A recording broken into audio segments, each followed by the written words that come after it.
much for coming out tonight. This is an event on the Taylor Law that the Adjunct Project is very proud to host this evening. The official title is, "What Do You Mean I Can't Strike? Confronting the Taylor Law." My name is Conor Tomás Reed. I'm a coordinator with the Adjunct Project. I do work with education and advocacy. We also have two co-coordinators of the Adjunct Project in the back, Stephanie and Allison. And we're very happy to have all of you here tonight. So good evening, welcome, thank you for coming here tonight. Just to say just a little bit about what the Adjunct Project is trying to do here at the Graduate Center and around CUNY in New York City. We are a group that seeks to empower Graduate Center student workers by serving as a resource to raise consciousness about academic labor issues, teaching resources, and social justice inside and outside of CUNY. We also want to educate Graduate Center adjuncts about ways to address these issues and to activate Graduate Center student workers to improve our collective position. While the Adjunct Project seeks to help graduate students and other contingent CUNY workers address these immediate concerns, a long-term goal of the project is to create a new culture right here at the Graduate Center that challenged the individualistic, atomized, competitive atmosphere of academia. Stop me if you've heard this before. By working together to improve our collective position as adjuncts at CUNY, we can promote a culture that emphasizes a different set of values to replace the academic culture of competitive individualism with one of support and solidarity. With that in mind, the workshop series that we kickstarted this semester has worked to become nothing less than an active, vibrant political forum for the broad left here at the Graduate Center and in CUNY and New York City as a whole. For those of you who may have been to some of our past events, we've had several exciting workshops this semester on issues like academic freedom, the Professional Staff Congress and our current contract campaign, and fighting oppressions in the heart of academia. To make this hearty ambition a success of this kind of broad forum, we want to work with everyone in this room. We wish to co-sponsor more events like this, create and sustain coalitions, help defense and offense networks, bring folks out to protests and rallies, and more. And before I say a few opening remarks and introduce these fine panelists, I want to make just a few announcements. So if you have a pen and paper, if you'd like to jot this down about some things happening just right around the corner. Tomorrow, the Professional Staff Congress is hosting a rally that will be basically taking up the issue of the budget cuts and how people in the union can fight them collectively. There's going to be a caravan meeting here at the Graduate Center at 3:30 p.m. We encourage people to wear Adjunct Project and CUNY contingent orange t-shirts. A general meetup will be at City Hall at 4 p.m. and people will be starting from there and marching to Borough of Manhattan Community College. Also on May 12th, there's going to be a set of creative direct actions that will be happening at Wall Street. And I don't actually have as much info about this as I would like. So anyone in the audience, when we're having a general discussion, if you wanted to share some info about that, it'd be much appreciated. Oh, great. Here we go. These are really exciting leaflets here. So yeah, on May 12th, we can pass these around as we're continuing. Also, Tuesday, May 17th at 6 p.m. is going to be the last Adjunct Project meeting of the semester. It's going to be a meeting talking about what we've been able to accomplish this semester, as well as also a party with food and drinks. And so that's it for the announcements. So tonight's event is really an invaluable opportunity for people from various public sector unions around the city to discuss that very dangerous of words on the job, strike. I've taken to recently making a game out of it, asking folks, what do you do when the iron is hot? Or asking people what rhymes with bike and also inspires movements. So as you can see, it kind of gets a little bit absurd after a while when we're constantly avoiding this word or being told that we're not supposed to be using it. So we're here to discuss that very word. We're here to discuss the strike, its history, its meaning, the power it has to dramatically change the shape of our working and living conditions. This event also serves to clear some things up about public sector workers and the Taylor Law. We educators from kindergarten through college, transit workers, healthcare workers, and more hear all sorts of conflicting messages that we don't ever lift a finger and should have our jobs privatized, or, on the other hand, that our work is so incredibly important that we mustn't ever go on strike. It's ridiculous and seeks to both demonize and hobble our efforts, especially during these times of intense budget cuts. Tonight, we're providing space for a discussion to speak openly about the Taylor Law, to address how it can be challenged, and to talk about how this can be done across New York City's unions. With that said, we'll have these 4 exciting panelists share some words, and then we'll have plenty of time for a general discussion. The first person who will be speaking is, on my right, Cindy Gorn. Cindy is a member of the Adjunct Project and in the Geography Department here at the Grad Center. Cindy helped out with graduate student organizing efforts with a group called For a Democratic University at the University of Washington, Seattle, before coming to New York City and energizing the Grad Center and CUNY activism in general with her participation. So please join me in welcoming Cindy to share some words.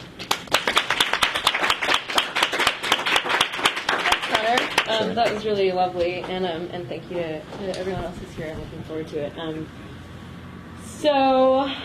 First I just want to say I'm a member of the Adjunct, and is it okay if it helps me to talk if I'm up? So I'm just going to be, it's not because I'm an authority, it's just because I'm up.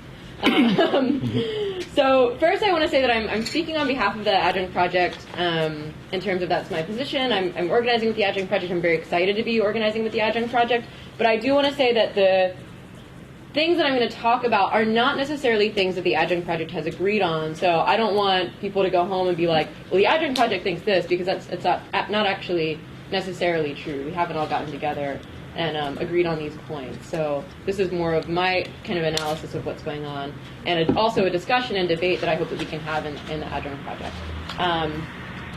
The other thing that I want to do is just start by asking people, like, what are some people's experiences that they've had either at CUNY or in other workplaces that maybe have like been places of conflict, either with management or the institution or with the union.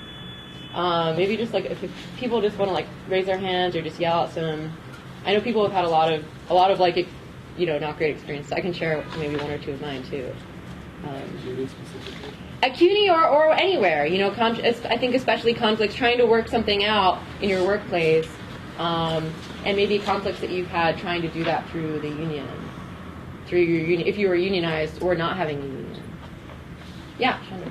Well, when I was a telephone worker for about a decade in California, we had a bitter 3-week strike with arrests, violence from scabs or management, and facing real sellout of union leadership. And then here at CUNY, over the last contract, a bitter fight of those of us who called to vote no to a contract which deepened the 2-tier system. Right. Yeah. Anyone else? Sure. My name is Ajamu Sankofa, and I just got a non-reappointment letter from the City University of New York. But I've been at the Murphy Institute for 4 years, and the first 2 months I was told by my supervisor that I'm not a cultural fit. I was told that I resist supervision. And I got the satisfactory evaluation, but it had all that crap in it. So I grieved it, and I went through step 1 and step 2. And because HEOs, higher education officers, do not have adequate due process protections in the first and second steps, I had to sit there and face trying to prove a negative because the burden of proof was on me. The supervisor did not have to prove the truth of what she was saying. I had to prove that it was not true. And so that puts us in a very, very precarious and difficult situation. And I'll talk about it a little bit more in my talk. But, we have to defend HEO's due process rights in the grievance proceeding. Great. Anyone else? Maybe are there any ladies in the house? Sure. And then we'll move on. Yeah. My name is Marvin Holland. I'm in the UFT in the Teachers Union, and I'll tell you what happened. I know because we have a very heavy bureaucracy. It's called Unity Caucus, and they come with a strong anti-communist tradition. They earned the name of AFL-CIA. So they're crushing the unions in Chile and other places. But if they dare to get up in that delegate assembly and say we need to think about a strike against the attacks on the schools and the teachers, they get up and start bed-baiting you. You want to destroy the union, and just this. You got to see it to believe it. So it's not only fighting the boss, but it's fighting the bureaucracy inside. And just after we've had experience with, I can certainly say I've had that experience. Yeah. So those are 3, I think, examples. I could have thought of better ones, right? But we all have these of some of the kind of contradictions that I'm going to try to hit on in this short amount of time, and some of the history of that. And I know that the arguments that I'm going to make are not new ones at all. They're actually pretty old. They're probably as old as like capitalism itself. But that old. But I'm going to make them anyway, and tune out if you have heard them before, or please, what would be better is if at the end we can engage in some of these things. So the goal for, I think, what I want to get at is to reveal the history of the no strike law for public sector workers as a process of a lot of these kinds of contradictions. In other words, lots of fights between workers and bosses, between workers and the state, and also between unions and workers and unions and bosses. And to try to show it's not just a are unions bad or are unions good kind of question, but more actually trying to understand the process by which we have the current situation of labor, which I think all of us would agree is pretty crappy that we do. So to start, I just want to give a lot of what I've drawn on is from this one guy, Marty Glaberman, who was writing primarily about the UAW and the worker strikes in the auto industry from the 1930s up through the 60s. So it's not an exact corollary, and I'll move into public sector workers, but I want to use that example to get into a little bit of the no strike clauses. So one thing that Glaberman shows us is that what we have now, what most of us are pretty used to for a unionized workplace, is a collective bargaining agreement, actually comes out of a history of a lot of struggle of workers directly against the bosses. So one example of this is the sit-down strikes of the UAW workers from 1937 to 1938. Now, at this time, people were experiencing a lot of oppression on the job, and not just about lost wages, but also about not having control over their daily lives. Much like a lot of us feel, we have to move from school to school, from workplace to workplace, and we don't have a lot of time to do our work well, or to kind of experience a lot of other things in general. So workers were fighting directly against this. And out of that, and so they were like, well, you know what, we're not going to work anymore. There were a lot of other tactics that people used, but one of the main ones was like, okay, like, we're not going to work.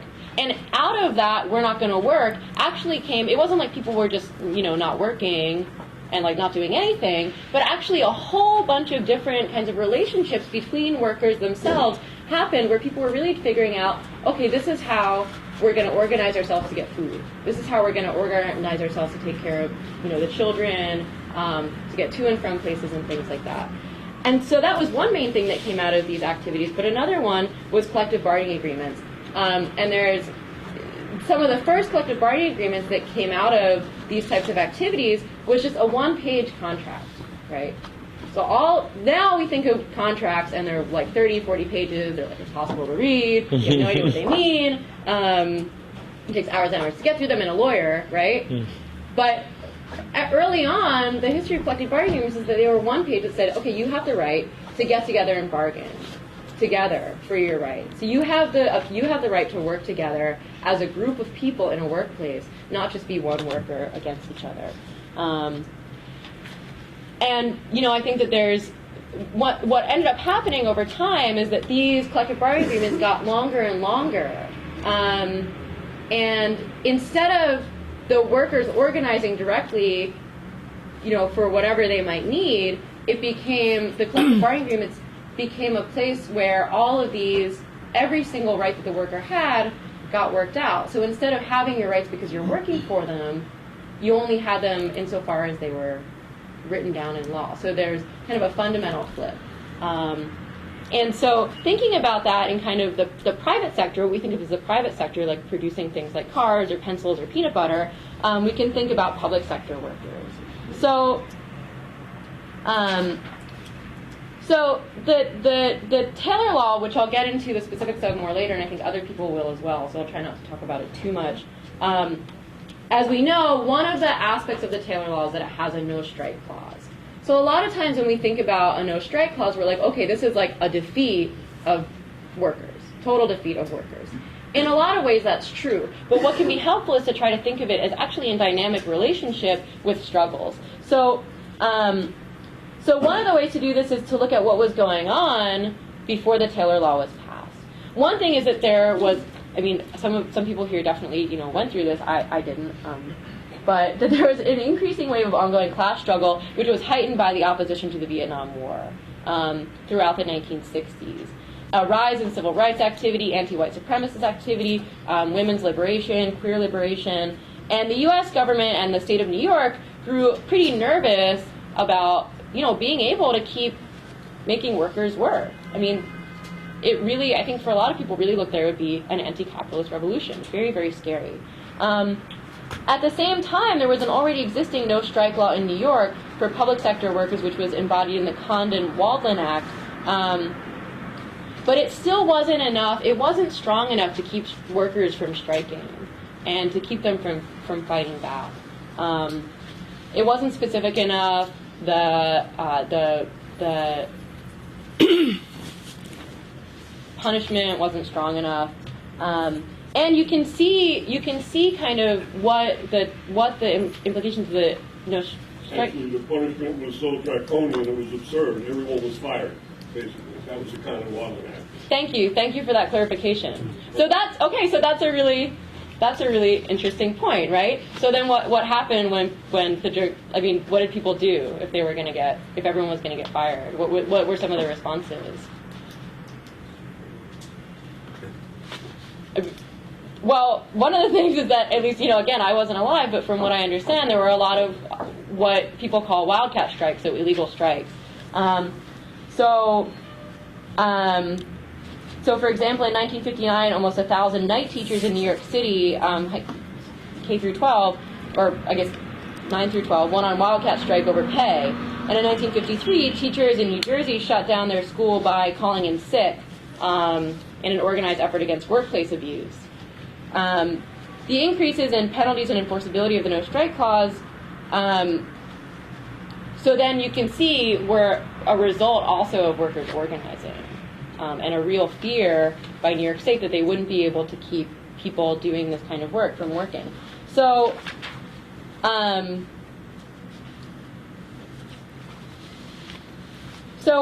one thing that I think is also interesting about the Taylor Law is that it is particularly for public sector workers. So public sector workers, beginning in the early 20th century, are doing a lot of the work that we think of now as it doesn't necessarily make money, right? It's not producing peanut butter or pencils or cars, but it's actually kind of making society do the things that it needs to do. So you have a lot of nurses are public sector workers, school teachers, public transit workers, people who aren't making things to sell, but who are actually making the world run.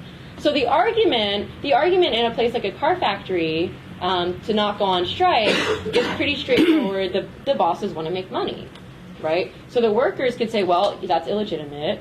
If I'm not getting the right wages, if I'm exploited, then I'm not going to keep working for this person to make money. The public sector, it's a lot harder for us, right? I know, I've certainly thought when I thought about going on strike, what are my students going to do? I know in Wisconsin, one of the big arguments that came up with the public school teachers who were teaching special ed was if the students don't come to school, if we shut down school and students don't come, they're not going to eat that day because there's free lunch programs. So these are really serious questions that definitely come up when we think about things like work stoppages. How am I doing on time? We've got about a little bit less than 5 minutes. A little bit less than 5 minutes. Okay, great.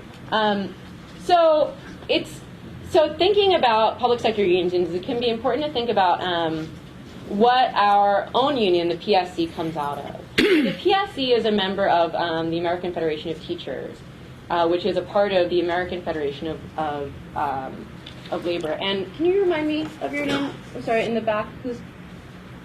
Yeah. Marjorie. So as Marjorie was saying, the history of the AFL is not quite so rosy, right? Actually, the history of the AFL is being strongly anti-communist, purging, large numbers of labor activists, and actually working closely with the CIA very materially. And the other part of the history of the AFL is that they were specifically organized around organizing what we would think of as crafts or kind of skilled workers or artisans or professionals, right? And they really would not organize people who were in de-skilled labor, who were lower paid, who were people of color, who were immigrants. And actually, I mean, a lot of people probably know this history. There were really, really strong, incredibly racist, anti-immigrant labor protests supported by the AFL for a long period of time. And, it's interesting to think of, and there's a whole history that probably people know about the AFL and the history of the CIO, and the CIO kicking out a lot of their more militant organizers and combining in 1955 that I don't have time to go into. But, it's interesting to think of AFT, or PSC in particular, as a member of this. If we think about our own union, the AFL, their argument was, we don't want to organize de-skilled or low-paid workers because we don't want workers to be de-skilled or low-paid. Okay?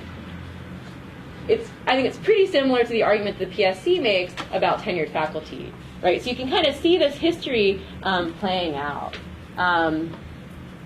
So in the brief amount of time that I have left, I wanted to talk a little bit about collective bargaining agreements and what they do, and also about grievance procedures. So collective bargaining agreements, as we talked about, are ways developed out of a really, really serious struggle by workers, but then developed through creating unions as organizations kind of above and over workers. And actually, if we look at our own at PSC's website where they talk about our contract, we can see some of this. So the way that they describe our contract is this: the contract is the primary source of your rights on the job. It covers a broad range of rights, benefits, and working conditions, everything from salaries, workload, leaves, and holidays, to due process and personnel files, to reassign time for research and health and pension benefits. Okay, those are pretty important things. The PSC negotiates the terms of the contract at the bargaining table with representatives of the CUNY Chancellor and Board of Trustees. The union's bargaining team is composed of members of the Executive Council. The union's leverage is its membership, and the PSC has often waged mass membership campaigns in order to reach a fair agreement. This all sounds pretty typical, but if we really take it apart, what we can see is that the PSC envisions itself as an organization that that negotiates these things, these very specific things for workers, by mobilizing the mass membership in support of it. So if we go back and we think about the sit-down strikes and what won collective bargaining agreements in the beginning, it was actually an organization made up of workers fighting around exactly what they were doing every single day, right? So not about these specific demands, which are very important and we need, but actually working to get these demands by saying we're not going to be alienated from, we're not going to be separate from our own work anymore and our own lives. And I think that that's a really fundamental difference in the kind of organizing that I think I want to see, and I know a lot of people at the Adjunct Project want to see, than what the PSC and most other what some people would call business unions do today. And I know I'm out of time, so I just want to say that this might sound abstract, but there are some concrete ways to think about this. And one of those ways is to think about some of these contradictions that we face as workers, or as, for me as a teacher, some things are like, I want to teach really well, but I have 50 students in a class, or I need to do my research so I can get grants, but I can't do it because I have to teach so much. So those are fundamental contradictions in the job, right? So what are ways to take back over that? I mean, I think that maybe that's a place where when we're done, we can start talking about it. What are ways beyond going at the negotiating table and hoping that these people who we can't see make some decisions where we can actually feed ourselves and go to the hospital, but actually thinking about what are the things that we need to survive every day and how can we organize ourselves to get them. Thank you.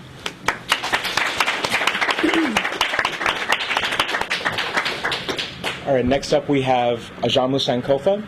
Ajamu is a member of CUNY Contingents Unite and Class Struggle Education Workers.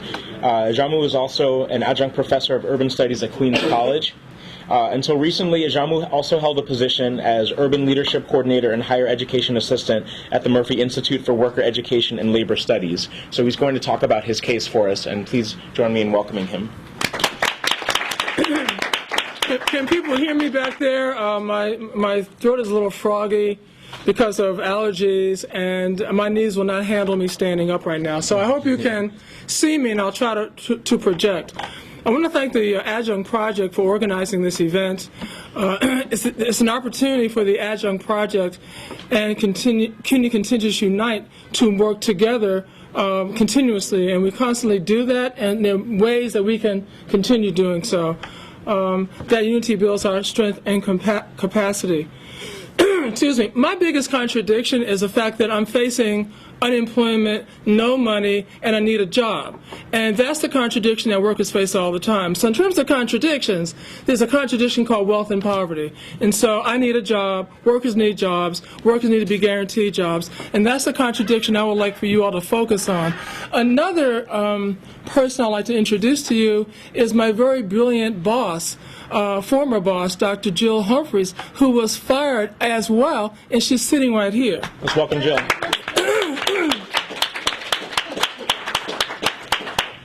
Okay, a couple of things. I'm going to talk about the issue of workplace bullying, circumstances that heroes face, but I want to build a segue to that from issues of the Taylor Law and the right to strike.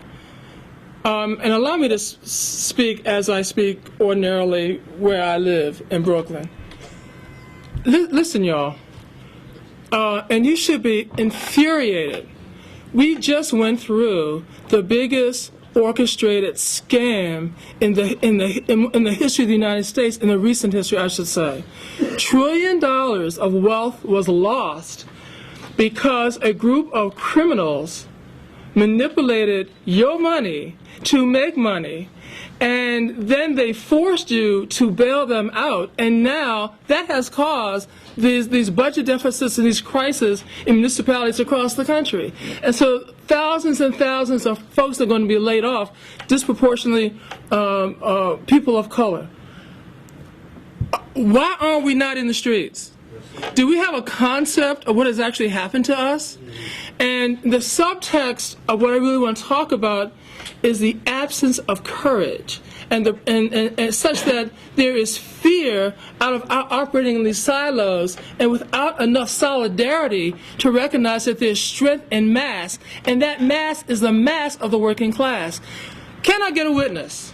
I mean, we can no longer afford this tentative language around our reality. We talk about we are Wisconsin and we are Egypt. What the hell? We are here in the United States of America with no democracy, and we're you know, it's so easy to talk about democratic attempts and movements around the world. What about here when it's in our face?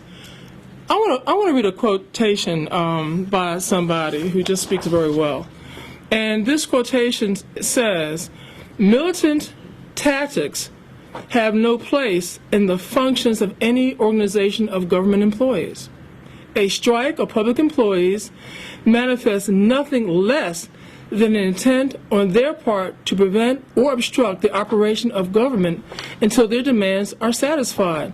Such actions, looking toward the paralysis of government by those who have sworn to support it, is unthinkable and intolerable. Who said that?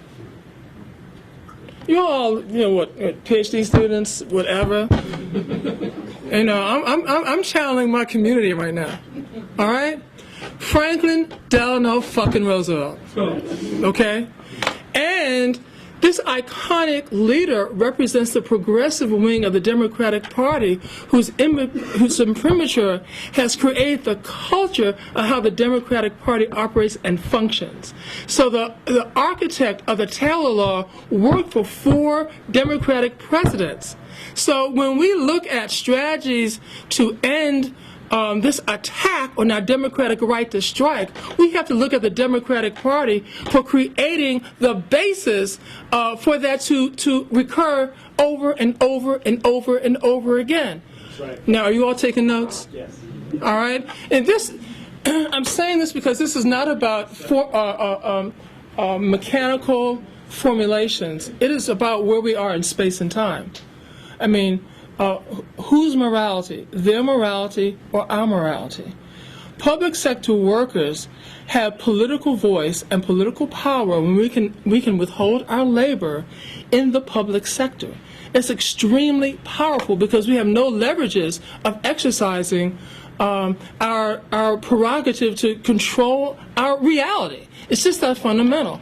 Thousands and thousands of teachers are facing layoffs. There is this juggernaut at CUNY. We can call it the neoliberal model, the business model, whatever the flying hell we want to call it, that is creating commodities out of students, exploiting their wealth, making a lot of money on it with a missionary mentality, thinking they're helping these people. It's a fucking lie. And we have to have the courage to deconstruct that and to create a narrative that explains to our fellow workers what's up. So we can unite in solidarity. Okay. So, there's a famous scientist, with a lot of white hair, and he's dead now, and everybody likes him. I love him. He was a socialist. His name is Albert Einstein. He said, the definition of insanity is doing the same thing over and over and over and over again, expecting the same results. Well, he was pretty brilliant, but he wasn't brilliant enough because people in my neighborhood say the definition of insanity is doing the same thing over and over and over and over and over again and knowing the results are going to be the same and doing the same thing. And those of you who keep turning politically to the Democratic Party as your savior, as a device to reform and stand up for you, let me tell you, that is insane. It might not have been insane in your mind's eye because of wherever your consciousness was in the 1960s or the 1950s or the 1940s. But God knows the history of the Democratic Party is just so crystal clear. And so the first step forward to regaining or having, in the first instance, the right to strike is to build an independent social movement that's small d democratic, that rejects the Democratic Party. We need a working party that is democratic and that is strong, that is no nonsense, that really builds a class struggle perspective against the bourgeois institutions that fuck us over and lie about it. And I hope there aren't any children in here to be really upset with my language, but it's to me that language is absolutely not profane and quite clear. Now, that's kind of the macro piece, and I'm saying that to say that the subtext of what I'm going to say is about courage. It's about being willing to break the silence of the definition of our reality by other people who do not have our best interests in mind. I'm a trained constitutional lawyer. I practiced with the ACLU for years, all over the United States, representing incarcerated people. And one of the issues was whose morality? My morality or their morality? The law is nothing but morality written down in stone and enforced by the state. And if working people's morality is not dominant, then we are subjected to the laws of the state to keep us powerless and exploited. So our job politically is to be in a position to make the laws in the interest of working people. Okay, more discussion of the micro. In the 1980s, a perspective on defending workers' rights emerged in the Scandinavian countries. And the term of art was workplace bullying. All right, it got a lot of currency. The scholarship on it is incredibly rich. In the 1990s, it began to percolate in the United States. Workplace bullying. I want to emphasize the race aspect of workplace bullying, and I want to talk about it in the context of Title VII of the Civil Rights Act of 1964, whose purpose is to prevent discrimination in employment with respect to race, sex, national origin, and religion. However, there were disputes. The issue is disparate impact. Women here denied a job, similarly situated man got the job, she's much more qualified, It's disparate impact. She's being treated differently than this person based on her sex. Well, how do you know that? How do you know that sex is what the issue is? Well, there are inferences. But it was the terrain in terms of the Black Little Law and how people sang and danced around the courtroom, what that means. In 1991, the Civil Rights Act of 1991 tried to clarify that. And so the term they used was these microaggressions, these acts such as, women are stupid, and your bra's too tight, and you really your bra's so tight that it squeezes your brain so you can't think. When litigators had that kind of language and that kind of level of proof over a pattern, they still lost. People, and particularly in the racial context, they still lost in this period. Why? Because there's the ideology of the colorblind society. There's the ideology that we're in a post-racialized society. So y'all, the term nigger doesn't mean the same now as it did in 1950 because black folks are calling each other nigger all the time. And so when you have this language or this stuff that people do, that isn't always winning. Now, scholarship was people who do EEOC complaints looked at these EEOC complaints and they saw this, clear evidence of these discrimination cases based on race that were losing, but there were other features in them that go to what the Europeans had carved out as a definition of workplace bullying. And I'm going to give you the elements of workplace bullying, and trust me, 37% of all workers say that they have been bullied on the workplace, and that is a conservative number. But let me give you what the elements of workplace bullying is, and I hope I can actually find it in my notes. If not, I'll just tell you. It is the malicious acts that result in harm to your health based on power relationships exercised by one employee against another. And it's not just one, it's a pattern. And it manifests itself in sleepless nights, overeating, depression, PSD, whatever it is, post-traumatic stress disorder, whatever. Yeah, I'm tongue-tied. But it's very, very serious. Key elements are malicious and there are harmful impacts. There is no place in the United States where that's actionable. There's no place where you can go to court with that shit and get any kind of relief. And so, where there is this huge pattern and practice because of the economy to shrink down the workforce, to blame us for the budget crisis, this incentive to get rid of folks. So how do you do that? You do that by telling them, for example, you didn't do this. This is an error. This is a mistake that you do in the job. And it's constant and constant, when in fact, man, I want to zoom through this. When in fact, my 15 minutes are up, I asked for 5 more. When in fact you did not do it, but you have no place to turn. So there's legislation that has passed in the New York State Assembly and in the Senate for a study of workplace bullying. There is a bill, and this is called the Healthy Workplace Bill, and it was introduced in California. There's one in Illinois, percolating around to create enforceable mechanisms to take care of this issue. We have to build a campaign to make that happen, but we can't build that campaign unless we build a mass movement, because we can't rely on Democratic Party legislators who put this in there to pass it, number one. Now, in my workplace at the Murphy Institute for Worker Education and Labor Studies is where I work.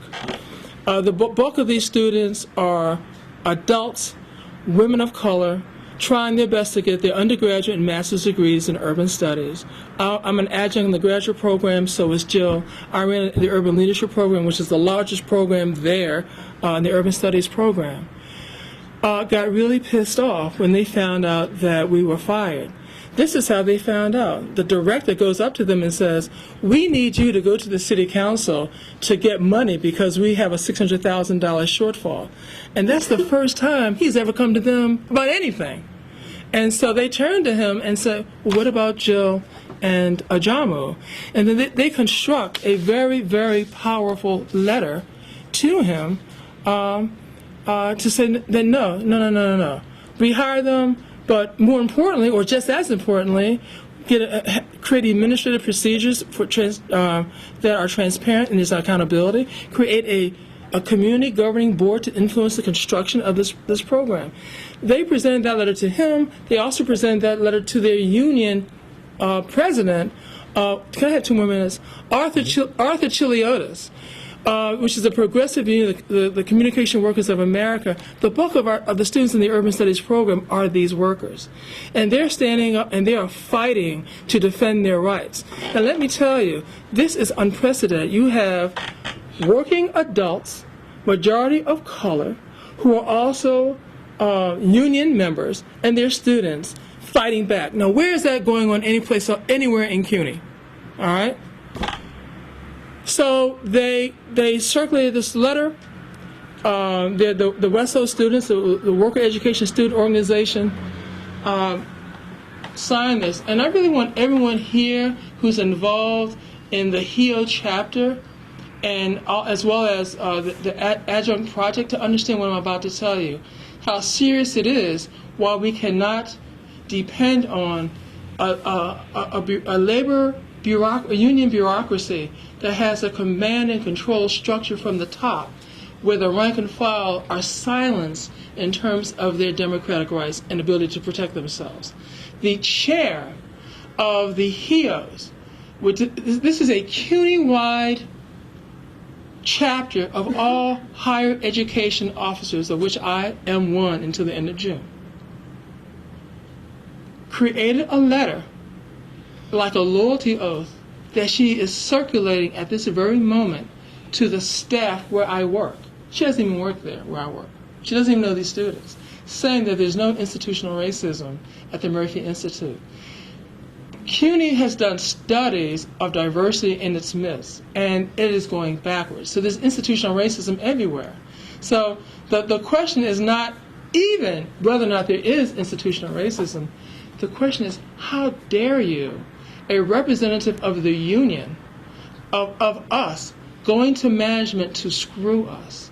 Now, this is a classic example of a culture of bullying, how intense it is. We cannot stand for it. There are people crying and going bananas every day who are being kicked to the curb, being told they're stupid, their work is excellent, and they have no recourse. I have 1 more minute. I want to share with you something that is counterintuitive. Who is the person who was bullied? What is the profile of the person who was bullied? Yes, sir. Doesn't matter. Profile can be anyone. It absolutely can be anyone. But when we find out who they actually are, it's the person or persons who are highly competent. And this was, it blew me away. I mean, I just read all this stuff. I've been reading like a crazy person. I mean, this is, and I can refer you to the scholarship on this. It is the person who is exceptionally competent, vocal, professional, and courageous. If they, for example, at the Murphy Institute, if you believe in the mission of the institution, then you're going to fight for student retention. You're going to fight for the quality of education. You're going to fight for more services. You're not going to have students kicked to the curb who have not been properly vetted into the system just to take their money.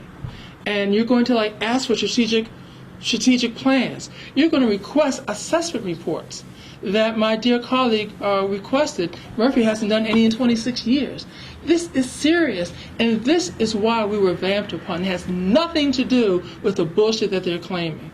And there are people all over the city and public sector workers faced with this kind of reality. I'm asking all of you who are members of the PSC, let's number one, get the PSC to honor this resolution to check out where all these layoffs are happening all over the city. We need to know where they are so that we can clock them, find people, and defend them. We also need to have a high-profile campaign to teach people exactly what workplace bullying is and what their potential rights are. Civil rights lawyers back in the day, they didn't have any law to stand on. They had to go into the court and tell the judge, this is what the law ought to be. That's our work today. And the law ought to be the right to strike. You understand? And we need to say it, speak up, and not be afraid of the consequences. They can't lock us all up. Thank you. Thank you, Ajamu. You're welcome. Next we have Jeff Perry. Jeff is an independent working-class scholar, most well-known for his work on two 20th century political giants, Hubert Harrison and Theodore Allen. Jeff is currently leading a workshop series at the Brecht Forum entitled Hubert Harrison, Theodore W. Allen, and the Continuing Centrality of the Fight Against White Supremacy. Perry was part of the 1978 U.S. Postal Workers Wildcat Strike, and please join me in welcoming him up here.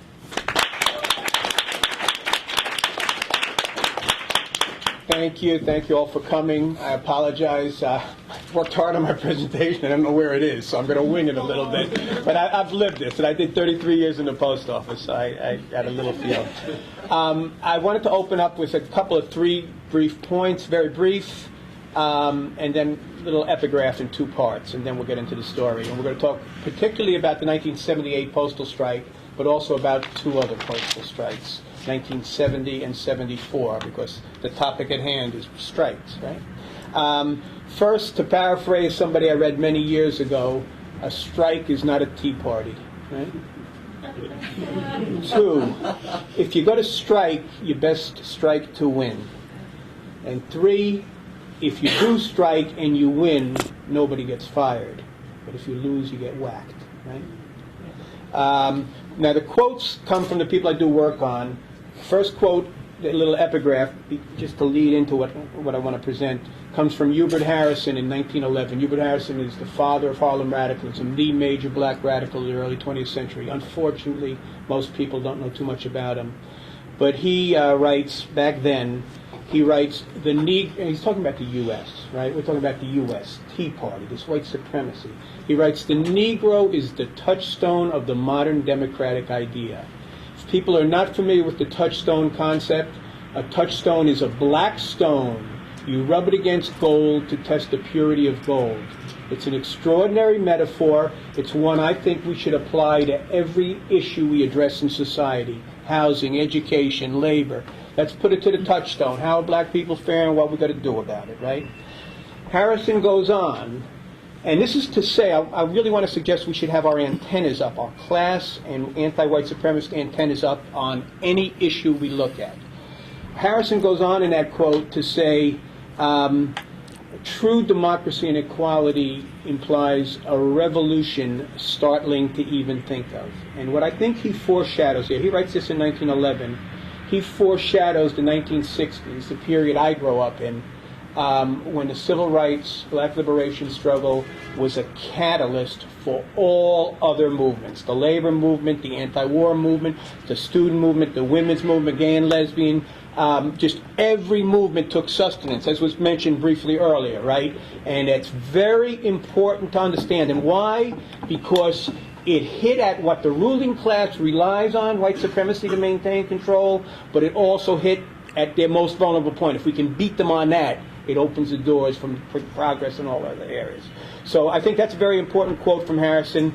The one from Allen, and I've got about a 100-page article. I think it'll be done this weekend. We're going to try and get it up online soon. It's on Harrison and Allen and the current conjuncture, the current crisis, right? Looking at current situation, seeing what insights can be drawn from them. But one of the quotes from Harrison, and I really have to paraphrase this one, but it's something along the lines of, a review of three previous major crises in U.S. history. He's referring to Civil War Reconstruction, populism, and the Depression 30s, will show that in each and every struggle, when the forces of the laboring class forces of poor and working people confronted the powers of capital turned to white supremacy to beat them back. And this is a principal lesson we should learn from that. And he goes through in detail, as I do in the article, but I'll just very briefly talk about the 30s in 1 minute, because the 30s, a lot of people still today, this crisis is getting worse, times are so hard, some people you hear utter, maybe we need an FDR-type New Deal. Not quite. And the reason is, a fellow up at Columbia named Ira, Allen goes into this very much in terms of the left, but Ira Katz-Nelson up at Columbia has written a wonderful book, When Affirmative Action Was White, and he talks about how, in response to that depression, every program and policy from the New Deal coming out into the 60s was shaped in a white supremacist fashion. Exactly.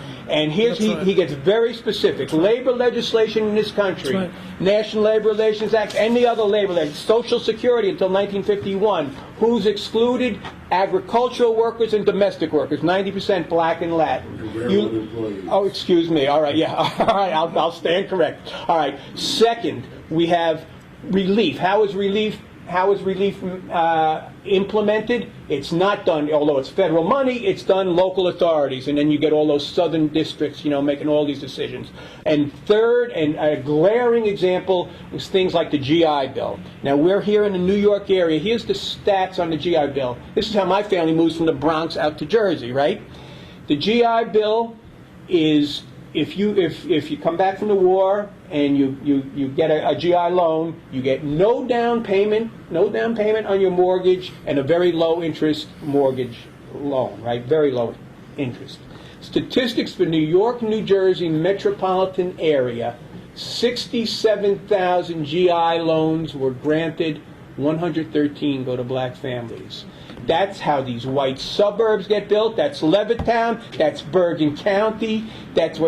And this is important, and I can give you parallels with Wisconsin. Everybody in the euphoria about Wisconsin. I'll run you some stats on Wisconsin in the Q&A later, because I've got those antennas up, and I see some other things in those pictures. All right, now to get into the story, I want to talk about the 70, 74, and 78 postal strikes.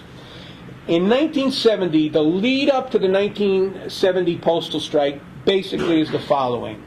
With all those struggles going on in the 60s, you had a marked increase in the number, particularly of blacks, Latins, and women's coming into the postal service. Now, traditionally, the post office had been a place of employment for black people. One reason was because it was something of an objective test, and there was a no layoff clause, right? So if you could get in, you could stay in, and a lot of very famous and active people, came through the post office. Mm-hmm. But still, there was an increase in black, Latin, and particularly women, and this is all product of what's going on in the 60s.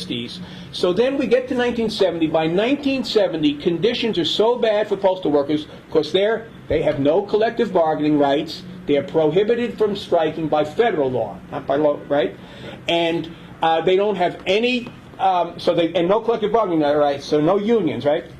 So even their simple wages are a political football. And the Republicans then, as now, anything hinting at a raise, gets knocked down, gets beat back. And Democrats coming in with modest little stuff. So in 1970, amongst postal workers in New York City, 10% were on welfare, right? They were getting assistance, right? They couldn't make ends meet. Conditions were horrible. And it wasn't just here. Now, but another factor is in your post office, in your major cities, which is where the 1970 strike was keyed, it was running roughly 70 to 80% black and Latin in New York, 80 to 90% black and Latin in Chicago. So a little incident up in the Bronx starts it, and this struggle erupts and goes nationwide, keyed in the inner cities, right?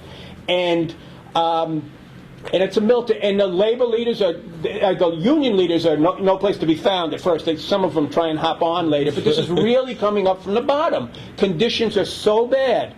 Now, what happens, that strike runs 9 days, right? They call out the National Guard, they're trying to push mail, they don't know how to do it. This is what's going on. But here's the real telltale. This is pre-digitization, right? Wall Street was running on paper back then. They couldn't run. Business Week does a 28-page special on the postal strike. Nixon's catching hell. He's got no buffer. Everybody's asking Nixon, what are you doing? You're the president. They're under you, because he didn't have a postal board of governors set up, a little buffer group. So this is a major confrontation. They wind up passing a Postal Reorganization Act in 1970. And what that does is a few things. I'm going to go through this briefly. One is it recognizes certain unions. There had been 8 or 9 unions, trying to lobby on behalf of postal workers before. It recognizes the letter carriers, which most people are familiar with. The American Postal Workers becomes a multi-craft union. 4 or 5 unions come together. It recognizes the mail handlers, the union I worked for, the people who load and unload trucks. But what's interesting is who takes control of the mail handlers is Laborers International Union, one of the 4 big mob-controlled unions in the country. So the government is allowing the mob to come in, but what's also important is that they do not recognize the National Alliance of Postal and Federal Employees, which is set up in 1913 in response to Woodrow Wilson, that president from down south, right? Comes up and he immediately segregates federal workplaces, the Postal Service, the Department of the Treasury, Bureau of Engraving and Printing, right? He segregates. So he also brings Birth of a Nation, goes into Haiti, Dominican Republic, Mexico, and then leads us into war to make the world safe for democracy. Harrison has some nice quotes on that, which apply to George Bush's claims in Iraq, too, I think. So we have that. So they don't recognize the alliance, right? But they recognize these other unions. They set up a buffer. They set up a postal board of governors, so it's quasi-private. And then the key thing that they do, remember what the lesson is that Alan's saying about these 3 struggles. They set up a new postal network. It's 21 bulk mail centers around the country. For those of you who come up a little later, it's a little bit familiar, a little bit similar to the hubs and spokes of the airlines, if you will, right? It's a new network. This is the new modern post office. They build 21 bulk mail centers, which is the one that I work at that has the big strike in '78, the bulk mail center in Jersey City. But these bulk mail centers, and you can read in the as they're making the determination of how they're going to set up this network. We got to go back to those old workers we used to have. None of this stuff that came in the '60s. I mean, this is it. So they name every one of these 21 bulk mail centers after a major city. Ours is in Jersey City, and it's called the New York International Bulk Mail Center. The workforce drops from 70, 80, 90% black and Latin. The one outside Chicago is in Cicero or Cairo. That's one of those places where the Klan march. It goes down to 10 or 15% black and Latin. Although we're in Jersey City, we're 10 miles from Harlem, Bed-Stuy, Newark, right, all these places, you're running only maybe 20, 25% black and Latin, as opposed to 75, 80%, in the city. So it's a conscious turn to a white workforce, right? Now this sets the stage. So these bulk mail centers get built. First one is 1973, the one that I wound up working in Jersey City. Now, I want to say in each and every one of these struggles, in 1970, in 74, and in 78, the demands over which the struggles were waged were just. The workers put forth good demands, right? The conditions were horrible. This bulk mail center in Jersey City was a factory. That's what it was. It was all automated, and you're just humping mail. That's what you were doing, right? And mandatory overtime. The year after the strike, 79, we had a fellow get killed out there. They had congressional testimony. There was more accidents, serious accidents, than workers in the place, right? Mandatory overtime. All kinds of very horrible conditions. So what also was going on, so in 74 they had a little brief struggle of 3 or 4 days over work rules, because one of the things that keeps the percentage of black and Latin workers low in Jersey City is, although it's close to New York, public transportation stinks, right? You can't get there. So if you live here in the city, you can't get out there. And then they set up these shifts which end at 3 in the morning. Particularly the women were complaining, what are we going to do? We're stranded out here at 3 in the morning. How are we going to get out of this place? So there was a struggle over that. It went for 3 or 4 days, partial walkouts, right? Successful, they beat back the shift change, and nobody gets fired. So that's 2 struggles in a row, 2 strikes where nobody gets fired. Then the big one is in 78. Not the big one was 70, but the big follow-up, and the last major one, in the post office. And this is the one, I have to tell you, this precedes PATCO, and it winds up, we have a couple of hundred people get fired federal employees, same U.S. code that they fired the Patco workers 2 years later. But we get fired under Jimmy Carter, just so there's no illusion sown between Tweedledee and Tweedledum, right? All right, so what happens, basically in the 70s, there's a lot of people, of my generation, right, who are going in, people who've been influenced by these struggles of the 60s. So they go in, and, we got to make a living, but we want to change the world a little, too. And there's a number of people going in, and they want to do things. So rank and file movements, it's a period of rank and file movements. And at the bulk and in the New York area, we had major rank and file movements. There was a group called Outlaw that came out that was related to a group, I don't know how much people go back in this history, the RRU. It became the Revolutionary Communist Party, it was Maoist influence. But that was one group, and so they were the biggest group on the left for a while, and they had, at one point, maybe 24 to 30 people. When you have 24 or 30 people, in a general area, that's a lot of cadre, if you will, to be, people dedicated to do a lot of work. Then we had more independent people, functioning sometimes with them, sometimes different. So we had different groupings. Now, there's much history that goes on. I don't want to get too long on this. Much activism. People are leafleting. We set up rank and file committees. We can talk about all this in the Q&A. We're putting out leaflets on payday every 2 weeks. 5 minutes left. Okay.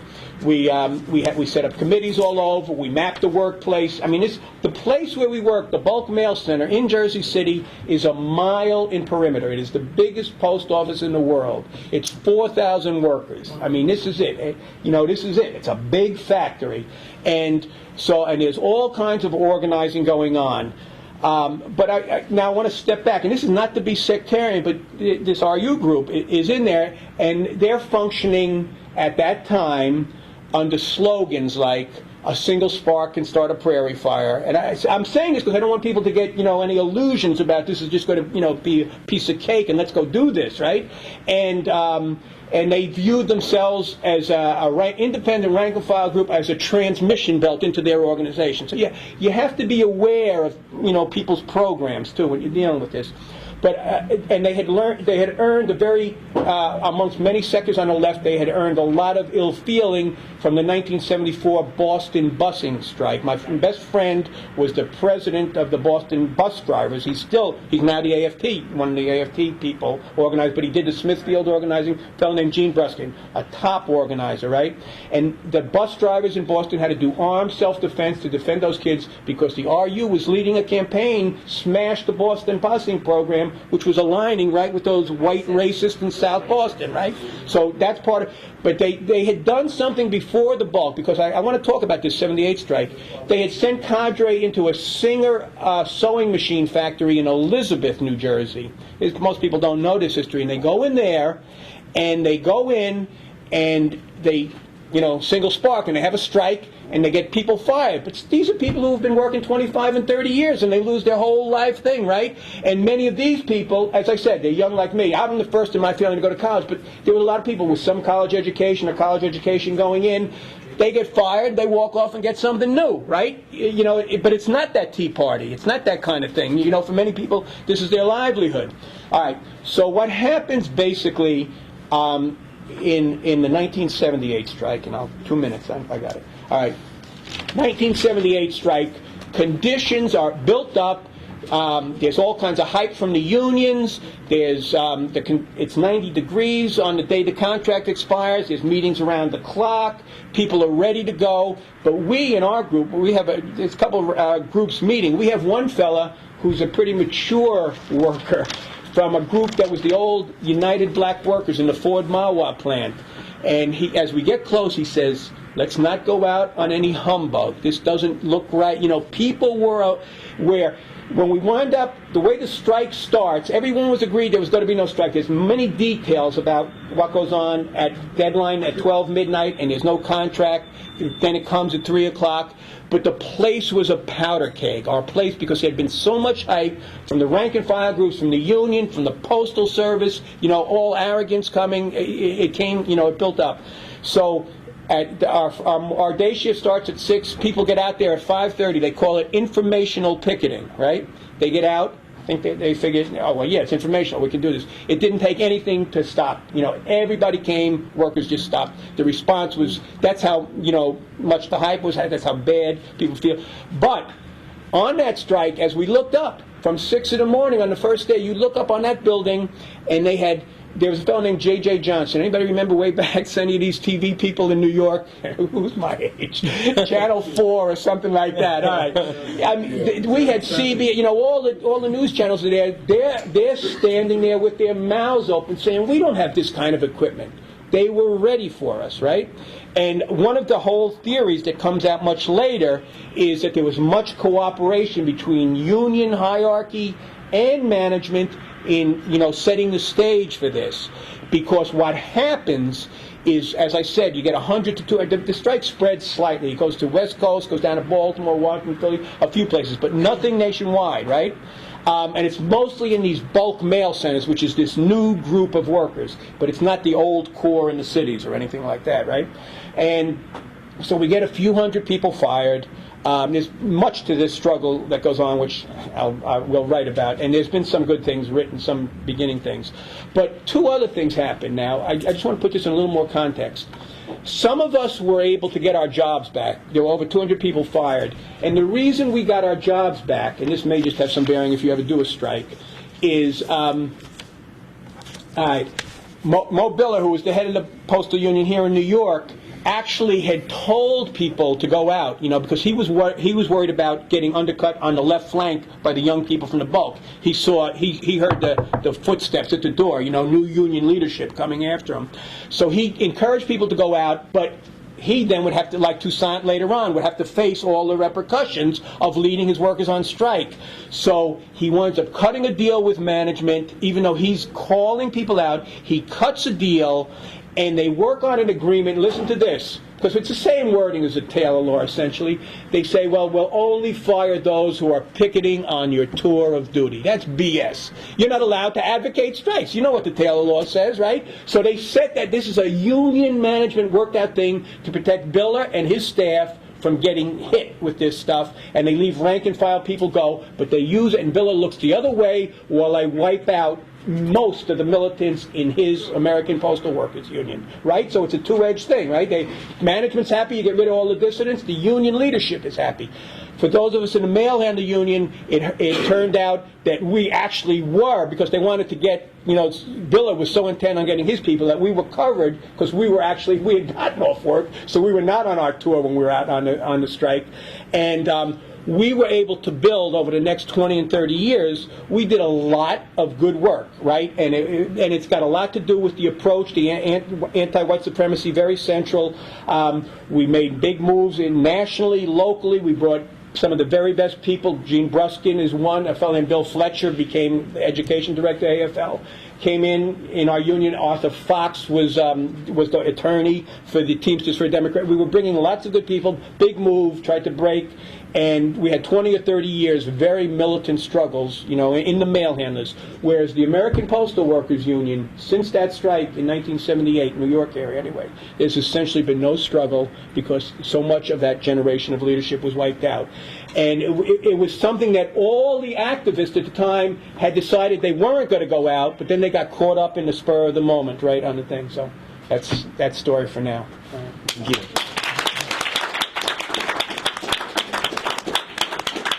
What happened to the alliance in New York because it was a racial dynamic. Yeah. So we're about to have a discussion in just a little bit. The last person speaking will be Marvin Holland.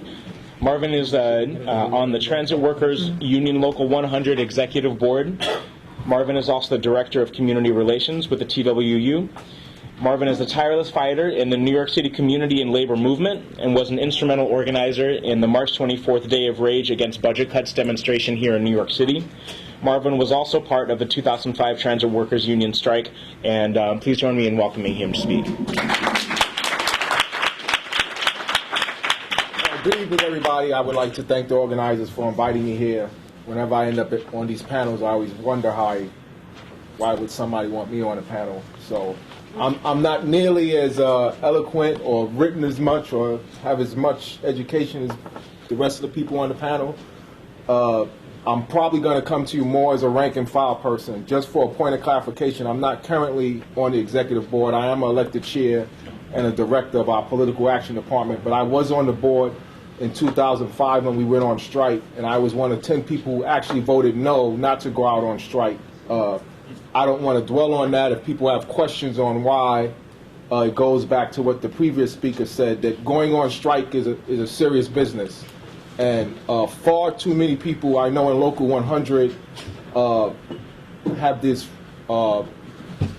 fantasy and romanticize about striking and going out on strikes. To put it in some type of context, I just had 500 workers laid off this past year in my department. If you've never had no one call you up and tell you how they're gonna support their family or send their kids to school, and when you're sitting on that executive board for the Transit Workers Union, you have a responsibility to your members. And the question was asked to me, Roger asked me directly, because at that time me and Roger were very close. He said, are you with us on this? I said, Roger, if we vote to walk, of course I'm with you, but I want you to know the 6,000 people in my department are not prepared for a strike. I come out of stations department, and those are the people that work in the station booths and the cleaners. To prepare these people for a strike, you would literally have to go booth by booth. So I don't want to dwell too much on that. If people have specific questions, we can get into that. What I wanted to touch on was the Taylor Law itself. I'm a person who does not believe the Taylor Law was designed to stop unions from going on strike. I believe it was designed to punish you if you do go on strike. Because the Colin Wilden Act, as somebody touched on earlier, that was in place before the Taylor Law was unenforceable. And it actually helped people like the strikes that happened before 1967. The unions were actually able to negotiate what happened after a strike. The Taylor Law, in my opinion, and this is, and I've done a lot of studying on the Taylor Law, was set up to make sure that when you came back off strike, that your union wouldn't do it again, that your union would be severely punished, and maybe even more importantly, that other unions will look at you and look and say, look what happened to that union. That's happened a lot in the city. I know UFT and DC 37, I've heard from other union presidents and people on their executive board that one of the things that the various union leaders and those unions say, look what happened to Local 100. And for those of you who don't know what happened, 50% of our members are still in bad standing. Roughly half of our members have not caught up on their dues. It's almost impossible to function with a union in that situation. For instance, I'm planning contract meetings. I can't just have people come to the regular union meeting because they're not in good standing. The bylaws and constitution say they can't come. So I'm going to take money out of my own pocket and rent halls because I want those members who are in bad standing to be able to take part in the contract fight.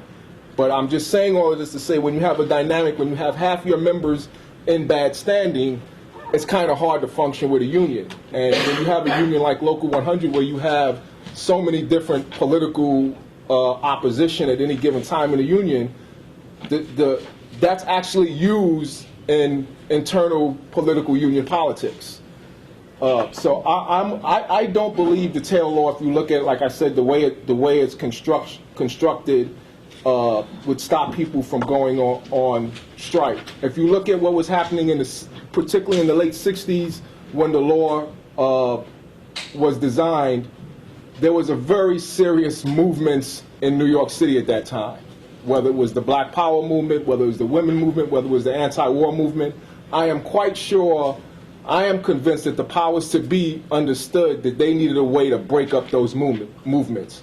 One of the ways to do that was the Taylor Law and give the unions dues checkoff. When the unions got dues checkoff, they became very, very lazy. If you look at the unions in the late 60s, people had to still go out and hand collect their dues from their members. So there was some interaction with the membership. Unions did not have much in the bank. I know when the welfare workers went on strike in 65 or 66, they only had $35,000 in the bank. you know, and that money was to bail out their leaders if they got locked up.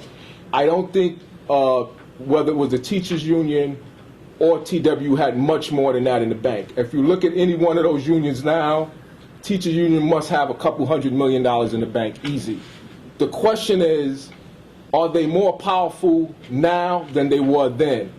Back in the late 60s, someone else pointed out, there were a lot of wildcat strikes, and, you know, the power was actually in the membership, you know, and people were willing to do things.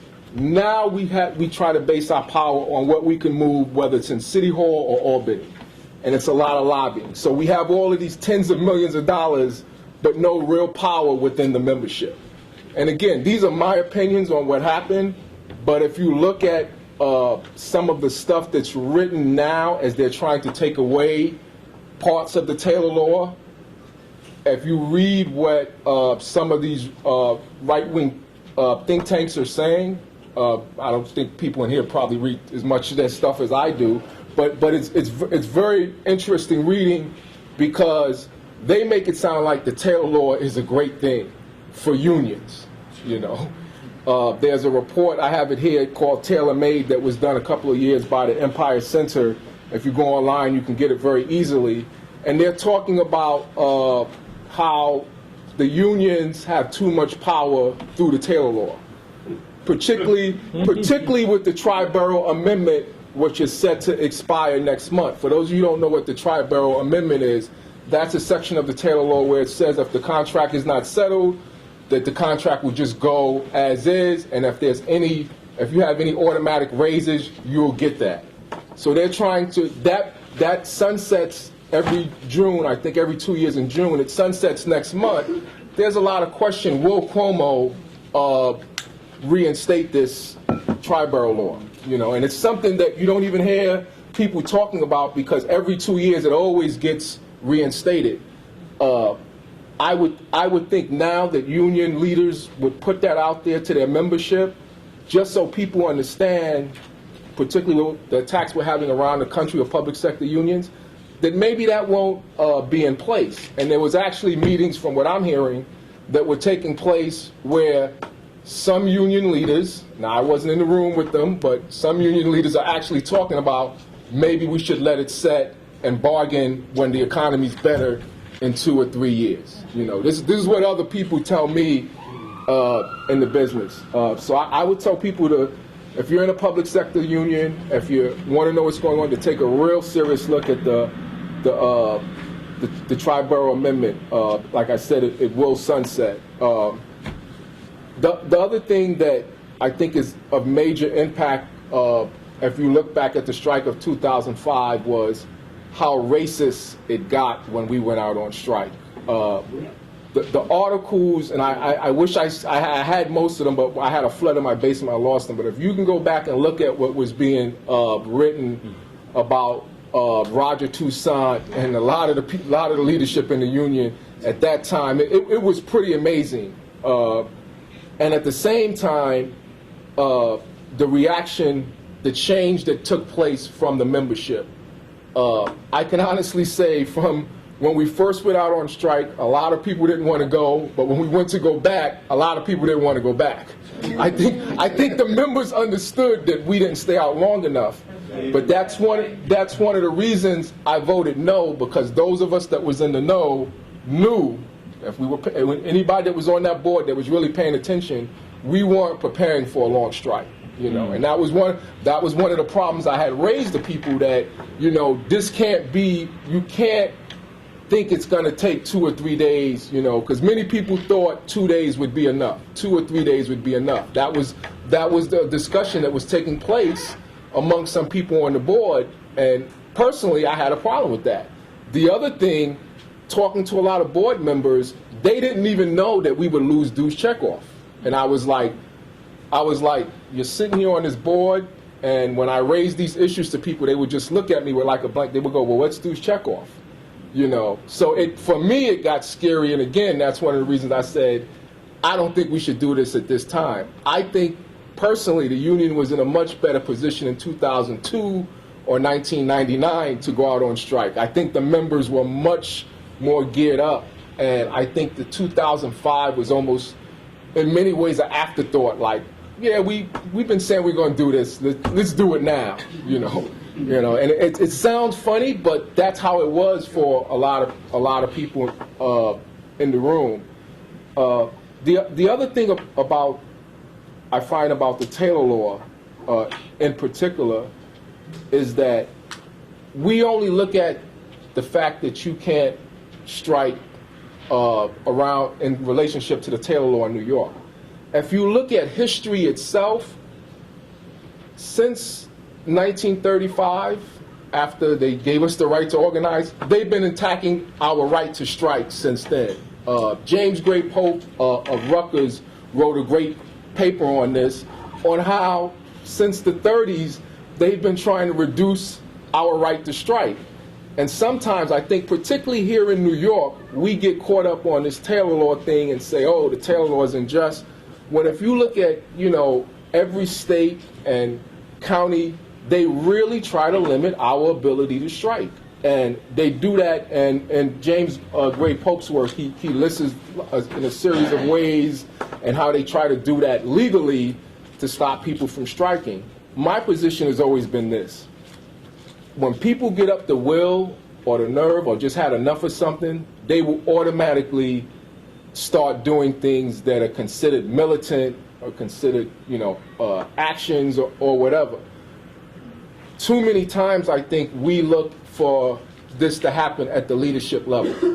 And I am a big proponent of rank and file people doing stuff, which keeps me in a lot of trouble, not just in my union, in other unions, because, for instance, when we did a lot of the rallies with the students on March 24th and stuff like that, we never wait for union leadership to give us permission to do something.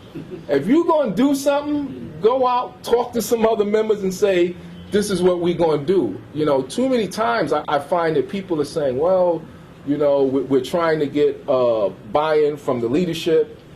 And then I tell people, I said, you keep complaining about the leadership, but now you want them to buy in to your program. And I'm saying this about everybody in this city. I go to meetings and people are like, well, we're trying to get, can you get in touch with this union president or this one? And I'm like, yeah, that's no problem. But first of all, a lot of them are actually busy doing other things. They're not going to be the one to come to an organizing meeting to do an action. You're lucky if they do send an organizer. So why are you so interested in getting buy-in from them instead of trying to figure out ways to talk to their membership? And I think that is a major problem I find in this city. And I'm going to close with this. People have often said, what could other unions have done to help the transit workers union during the strike? Beyond that, none of them were gonna do that. As a matter of fact, a lot of them said because of the confusion, and it was probably a convenient excuse for them, at the top of our union, because there's always a lot of people, anybody in Local 100 could call a press conference. I don't care who the president is. People just go out there and get some banners and call a press conference. They said it seemed to be a lot of confusion and fighting over there, so they didn't know what to get involved. I don't think that was true. But what I always said they should have done, if they wanted to show solidarity with Local 100, was start collecting their own dues. Until we as unions start collecting our own dues and stop letting our employers collect the dues for us, I don't know how we're ever gonna change this dynamic. And it would have been, I thought, and I had discussed this with Roger, but Roger's smart enough to know none of the unions would do this. If one union had said that if you're going to take away their dues check off, then take away our dues check off and we're going to collect our own dues. And I truly believe until we start figuring out a way to collect our own dues and release ourselves from the employer, I don't see how things are going to change. And I'll close with that because I know people have a lot of questions and we want to have time for Q&A.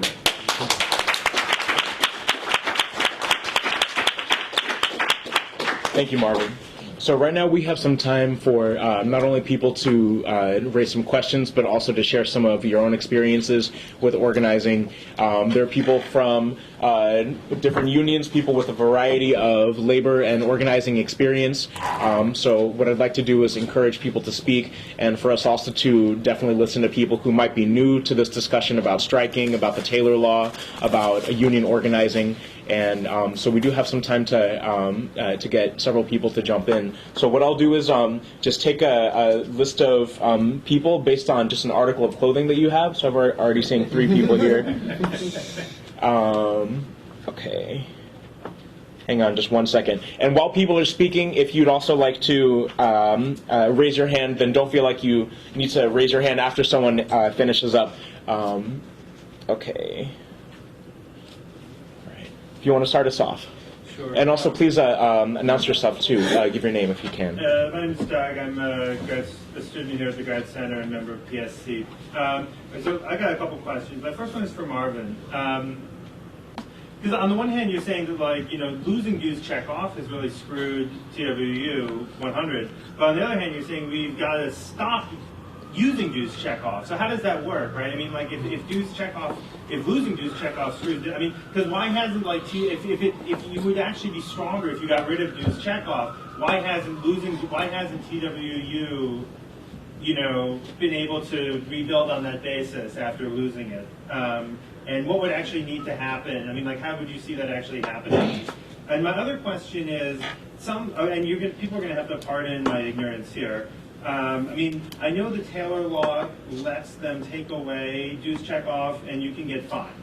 What else? Does it have any other penalties that can be brought to bear? That's one question. And my other question is, what about wildcats? I mean, like, if you have like a partial wildcat strike, can your union leadership that was not voted through your delegate assembly, that the union leadership did not endorse, can the Taylor Law still be used against the whole union?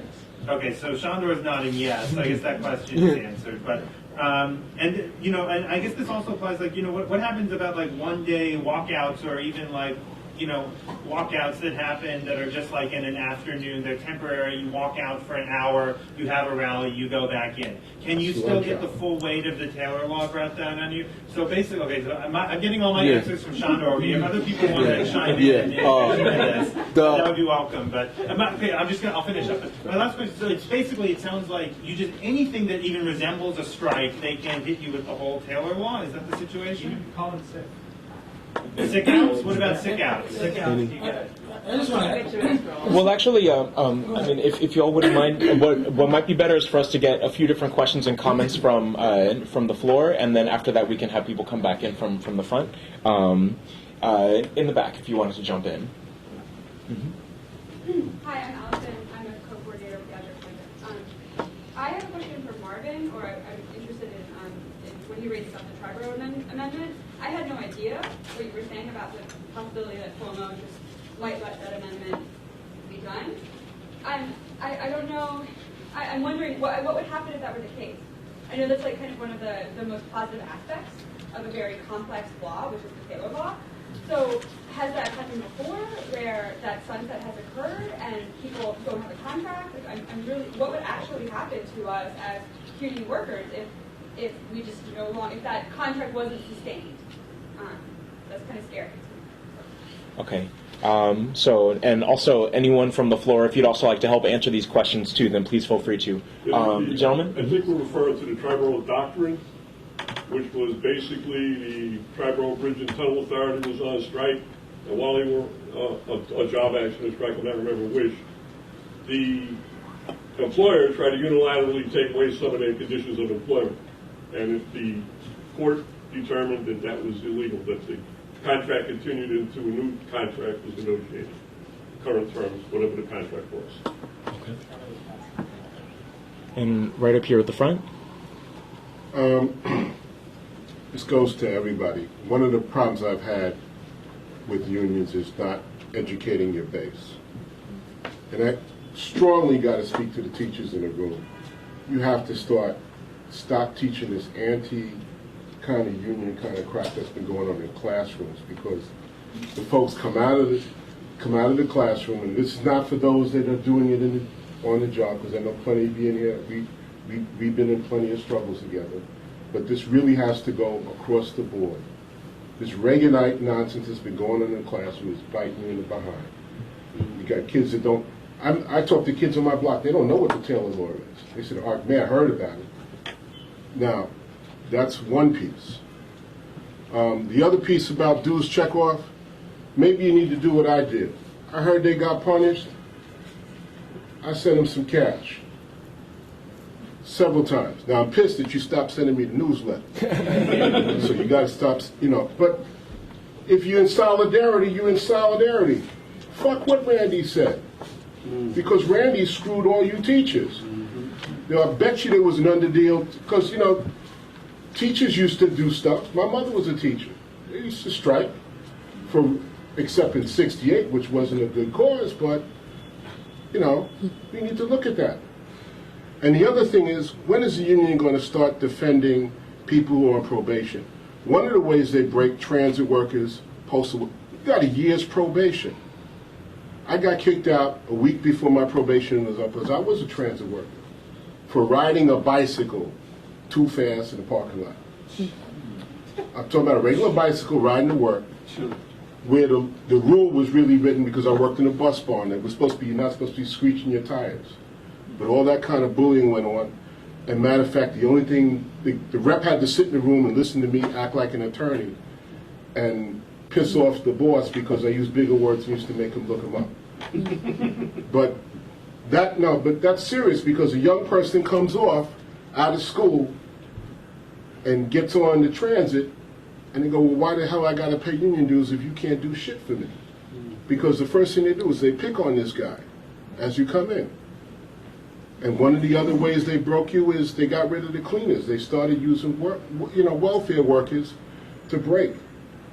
They did the same thing in ways in the post office, because as a casual, I was a mail handler. But they would turn, and there was a racial component to that, because I was in the paper box factory at that time. A lot of folks, these tests are designed, and a lot of tests for civil service workers scheme to get certain people culturally on the job. Most of us wouldn't pass the test the first couple of times, but when you had a snowstorm, they needed work. And all that forced overtime, the first people they would, forced to do it were people who were not defended by the union. So maybe we need to look at these things. But the education piece, I'm very effing serious. I am sick and tired of seeing folks choke up in the classroom, talk about what they can't talk about. I'm reading a book. Teachers in the 30s were slightly more radical, and they were having purges on stuff. But it's biting you in the behind. That's why you have air traffic problems now, because you sided with Reagan, and there have been more accidents in the air since the air traffic controllers got fired. And now you got near misses in major airports because one guy went to sleep when you don't have three people handling the airlines. And that's also the fault of Homeland stupidity, because that's a security issue. Thank you. So I want to encourage more people to jump in. Also, if there are people who may not be a part of unions but are community or student activists and want to talk about how people can work together in the union fight, in the community fight against budget cuts, there were some questions about what are the various penalties that are under the Taylor Law. Also, what are the different ins and outs, tactics of wildcat striking? What does that mean? What could we do in talking about that? So I'll call on the next person in the black shirt.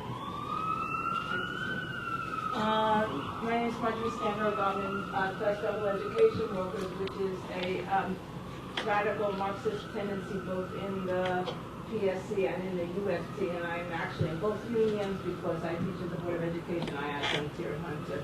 So I just had a few comments of what this speaker said. First of all, to Brother Ajamu, because I just wanted to make it really, you made it absolutely clear, but I think we all have to get behind him and Dr. Humphreys, because not only are they facing, this total racist attack from management. Their struggles being undercut by a woman, as I understand it, who is a major figure in our union, and the professional staff groups, and we cannot allow that to happen. And all of us who are unionists have really got to get behind that. Several things I want to say to to Brother Marvin. I have some disagreements with you.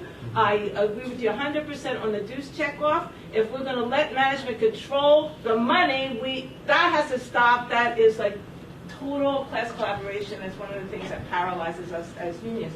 I want to say this. I consider, and I guess I might have some difference, because when I evaluate 2005 and the local 100, I think that is one of the most courageous and terrific labor battles we have had in recent history, matched only probably by Wisconsin and what has just happened there. And I think when you say what could the other unions could do, because I'm in the UFT, and the UFT uses it exactly as you say. They use it as a scare tactic. If you guys go out, you're going to get fucked just like Local 100 did, and they're going to take our dues, and they're going to do, it's a scare tactic to keep the membership in line. And I want to say to Randy Weingarten, because I saw her at that press conference, and everything you say is true about how the racist attack, that it's the chaos inside the leadership and all that kind of stuff. Say, fuck you, Randy Weingarten, it's not just a dues check. You should have brought the UFT out there on strike with the TW. We should have brought every city union to understand the stakes were for everybody. I consider it one of the major betrayals of the UFT. And I think the other thing that really, really hurt the TW is that the LIRR and the Metro North workers continue to run and bring in the bankers into, because they don't live in the city, brought them into Wall Street. So I think that we should have picketed out as unionists those things and stopped that, because that's the kind of unity we're going to need to have when we smash the Taylor Law. I think we need to smash the Taylor Law. And I know in my union, one of the things that we really have to say is, this law is a class law, it's a race law. Law does not come down, from above. It's an expression of the relationship of forces. We have to put the weight of labor onto the equation. I mean, to say, yeah, it's illegal. So we're sitting in at Woolworths. So we're sitting in at the front of the bus. So it's all of the things that really matter in social struggle in this country. And like Ajamu said, they cannot put all of us in jail. But that what we need, and I don't take it lightly either, and I've been in the position of people worrying about whether they're going to lose their jobs, but it's that kind of unity that I think we need to build. And I just want to say finally, please make your last thought so we can have more people to jump in. Thank you. The speaker spoke about postal. I agree to a great extent to your analysis that the particular nature of American capitalism is that it's embedded, it was built on the bedrock of slavery, and it's a racist capitalism. It shows it every single way and every single, so we need to be like putting that front and center. So one of the things in the UFT, and I'm finishing my sentence, when we're talking about the charter invasions of Harlem and Bed-Stuy, these are not just charters. These are to destroy public education and privatize in the ghetto, in Harlem, in Bedford-Stuyvesant. It is separate and unequal schools, and it is what we call educational colonialism. So those struggles cannot be fought in a colorblind way, because they're all about racism and capitalism. So I'm sorry to take your time, but you can see I'm sort of passionate about it. I think we're definitely all passionate. That's why we're here. Okay. In the brown hat. Yeah, I'm an activist at I'm an activist at City College. My name is Derek. Could you speak up a bit? Yeah, I'm an activist at City College. My name is Derek. I just want to say a few things about communities and public service workers. Someone raised the issue of Wisconsin, the sick outs and the issue of children not being able to get their food for the day because school lunches provide that. And I wanted to talk about communities because the Black Panther Party was, doing breakfast programs, and that was a community-based activism, which was, very strong, militant, anti-capitalist organization. And, one of the reasons why the public sector workers are getting hit so hard is because of the austerity measures, not just in the U.S., but globally. the issue is privatization, and that's what is happening to CUNY especially. We have to fight that alongside, the right to strike, the right to unionize, and that was that. Okay. In the front? Mm-hmm. I'm Shandor. I'm a member of the coordinating committee of CUNY Contingency Night. I'm also a member of the Class Struggle Education Workers. First of all, I wanted to pick up on something that Ajamu said about the importance of various of the common actions between CUNY Contingency Night and Adjunct Project, or what we might call United Front Actions. And tomorrow at the rally that the PSC is calling, CCU has invited the Adjunct Project and all defenders of the rights of contingent employees to march together in a contingent for the 4 demands that we put forward against the union bureaucracy, which is trying to ram through yet another sellout contract, which would increase the inequalities in the labor system here. Secondly, if you want to know why Ajamu was fired, and by extension, I'll permit myself to say, I believe also why Jill was fired, you saw today why. Because he tells the truth. Because he speaks up to tell the truth without fear or favor about the class, race, and structural inequalities in our labor system here at CUNY and the connection to the political issues that have to be grasped. So they wanted to silence him. They wanted to silence Jill, and by extension to silence all of us. We're not going to let them do that. We're not going to let them do that. And how many of you would like to fight to win back the jobs of our comrades, Ajamu and Jill? So we need to work together on doing that. I had a couple of other things. On Doug's question, is Doug here? Yeah, he's in the back. Yeah, the Taylor Law covers everything. I mean, I imagine the collective sneeze-in is probably illegal under the Taylor Law. But Giuliani, Mayor Giuliani, of blessed memory, he even said that to use the word strike during the contract expiration a couple contracts ago was illegal. But what the 1966 subway and bus workers strike showed is that you can beat these laws. Now that's one of the reasons why they beefed it up. This was the famous strike where the leader of the union, who was no great shakes politically, let me tell you, but he was put in prison for violating the no-strike law. And he became the biggest hero of the working class because of one phrase he used from behind prison bars. He said, "Let the judge in his black robes drop dead. He will not call off the strike." And this goes to what the speaker on Hubert Harrison said, this quotation from Harrison, where he says, if you're going to strike, you have to strike to win. So when the TWU went on strike, in the PSC, the predecessors of Class Struggle Education Workers called on our union to go out at least in a mass demonstration and to use that moment to bring students and CUNY employees together to support the TWU. And the TWU should have been picketing out those Metro North.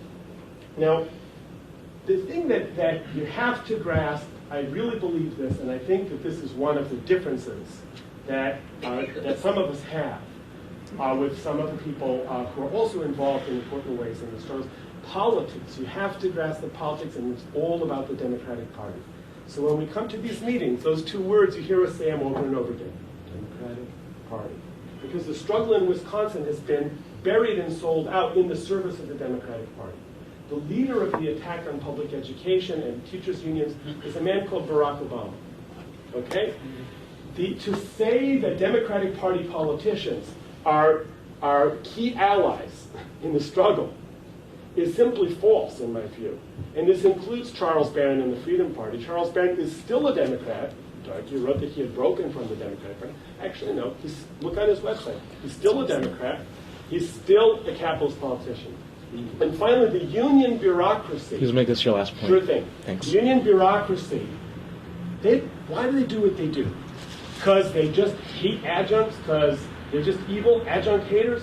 No, but because of the social role that they play as mediators between capital and labor. So when the union bureaucracy, to try to increase its prestige a little bit, goes up to Albany for a pre-programmed arrest me with like special handcuffs, and then I can show that I'm supposedly militant, don't fall for it. If you want to get arrested, that's fine, but don't give them a vote of confidence that they've turned the corner from protest to resistance and they're listening to the rank and file, because they'll turn around and use that to sell us the next sellout. Thank you. In the back? I wanted to respond to something that the first question that Doug asked. I thought it was really interesting actually revealing the question. Like, so what is this difference now that you said that Martin, you said that the dues collection used to be like a really strong, powerful base when we did it ourselves, and now it's actually sort of getting in the way of some of our function. I think what we can see happen there is taking that power out of our hands was not just making things more convenient to us, but like instituting a cultural change in how we relate to our members that over a period of a number of years has led to this sort of culture, not quite apathy, because we're all still as in touch with our members as we can, but we don't have the same strength of cultural base as we did before when we were doing this organizing from the ground up. And now, so now that part of that power has been taken away for a temporary time, like dues collection has been done by our bosses, essentially. Now that that power is given back, it's attenuated, it means less. And we have to work to build that power back up. So that's not to I don't think we should I think we should be giving Marvin a lot of credit. That comment sort of sounded like, why isn't this working? I think we have to respect the amount of work that it's taken to build that up to that point and continue to invest that work in reestablishing this culture of collaboration and of grassroots interest in what we're doing here. So it's not just us in this room and the 10 people that we all know that are also organizing, but so that everyone realizes that they have an investment. Marvin's going to jump in, and then after that, we've got you. What I was trying to say was, when we first lost dues checkoff, we understood it was coming, that this was going to come down the pike.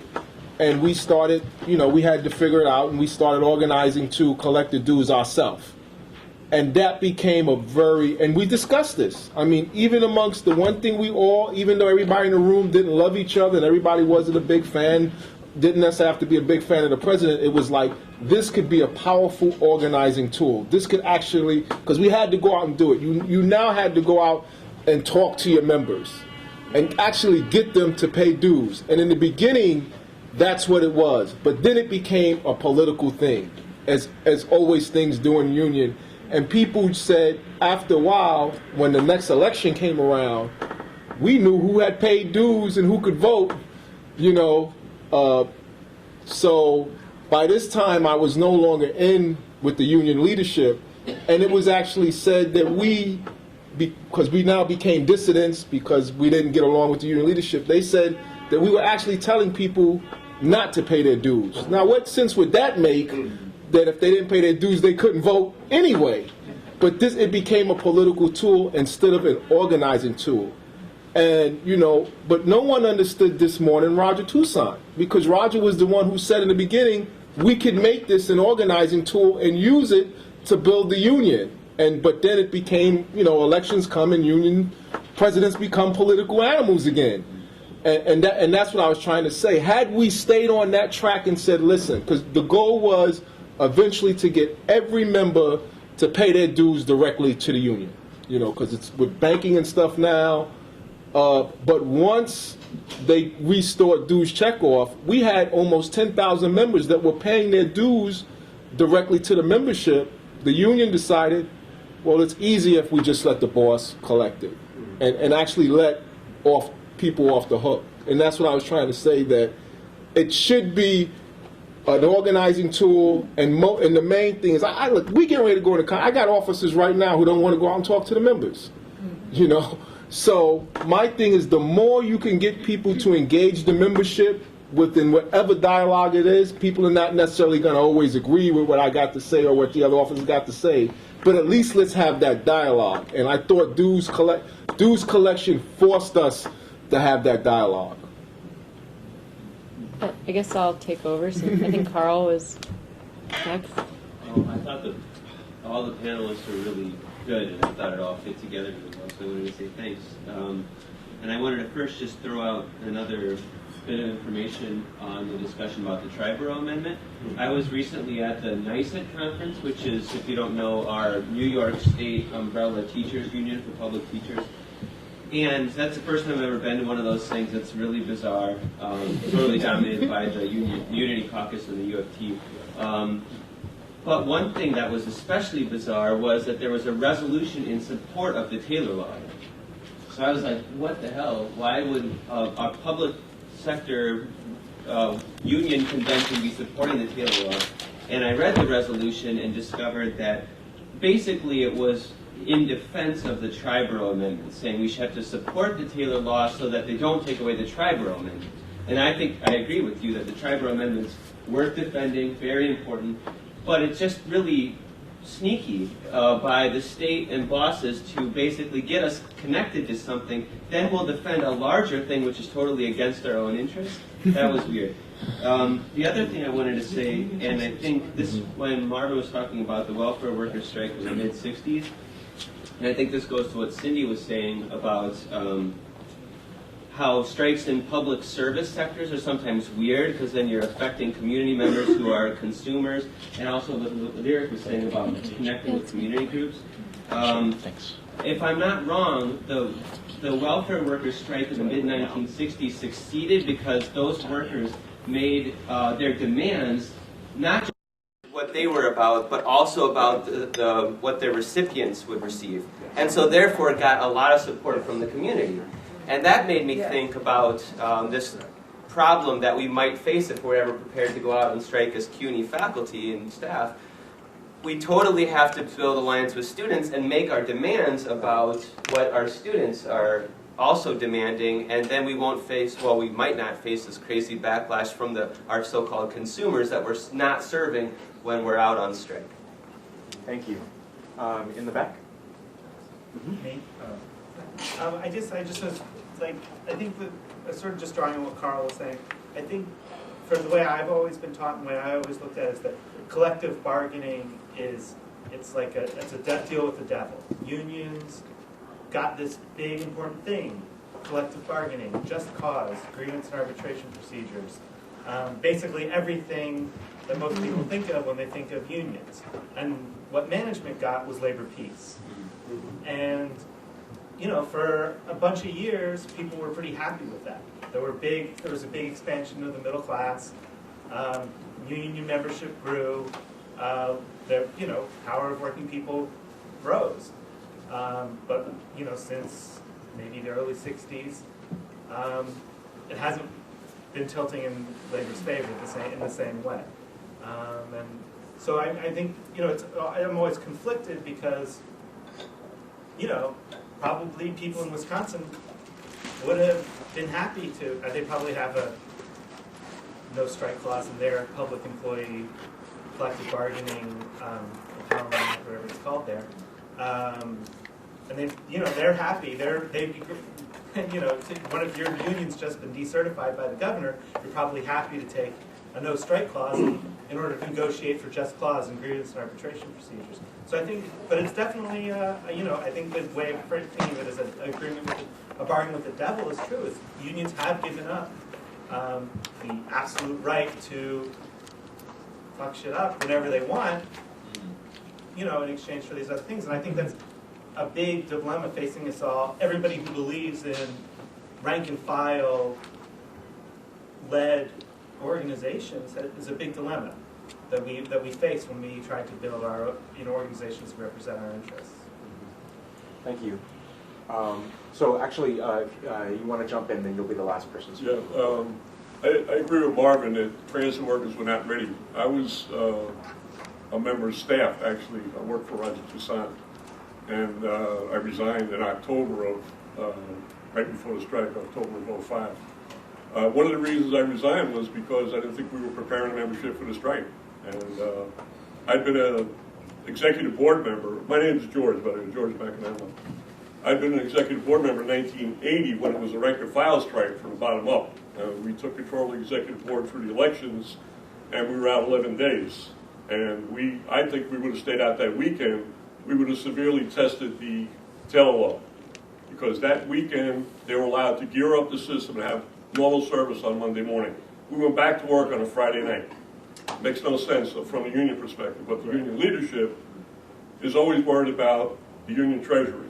I mean, that's the bottom line, and that's why the Taylor Law is good for them. It guarantees them their, even if you don't want to join a union, there's a shop agency, it's a closed shop.